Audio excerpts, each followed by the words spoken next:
25वां अध्याय पिपलाद महादेव लीला। नंदीश्वर बोले, हे संत कुमार जी, एक दिन दधीची पुत्र ऋषि पिपलाद पुष्पभद्र नामक नदी में स्नान कर रहे थे। तभी उनकी दृष्टि एक सुंदर मनोहर युवती पर पड़ी। वह युवती भगवान शिव का ही अंश थी। उसे देखकर मुनि पिपलाद मोहित हो गए और उसे प्राप्त करने की इच्छा करने लगे। उन्हें ज्ञात हुआ कि वह परम सुंदरी राजा अनरण्य की पुत्री है।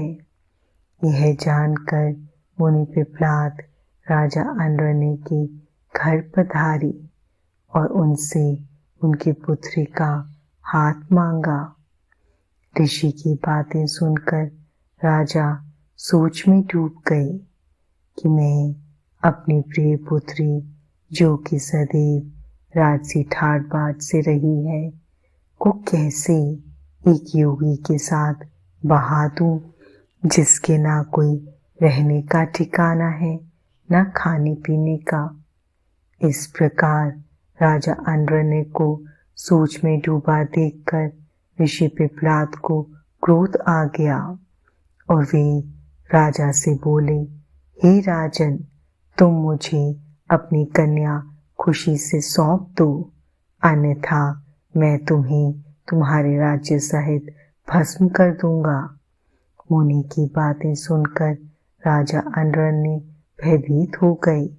उन्होंने अपने राज्य और प्रजा की रक्षा हेतु अपनी पुत्री पद्मा का विवाह सहर्ष मुनि पिपलाद से कर दिया।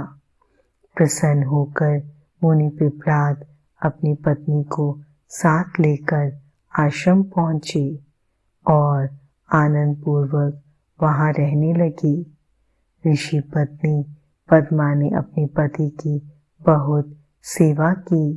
वे हमेशा मन, वचन और कर्म से अपने पति की सेवा शुश्रूषा में लगी रहती थी।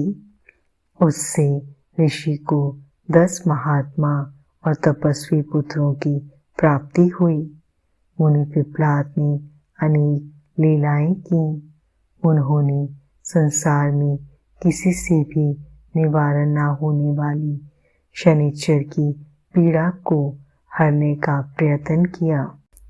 ऋषि ने अपने अनुयायी शिष्यों को यह वरदान दिया कि जन्म से लेकर 16 वर्ष तक की आयु वाले शिव भक्त मनुष्यों को शनि की पीड़ा नहीं हो सकती। यदि शनि मेरे इस वचन को झुठलाने के लिए ऐसा करेगा तो भस्म हो जाएगा। इसलिए शनि का प्रकोप कभी भी 16 वर्ष की आयु से कम के मनुष्यों पर नहीं पड़ता है। तात मनुष्य रूप धारण करने वाले ऋषि पिपलाद का यह चरित्र मैंने तुम्हें सुनाया।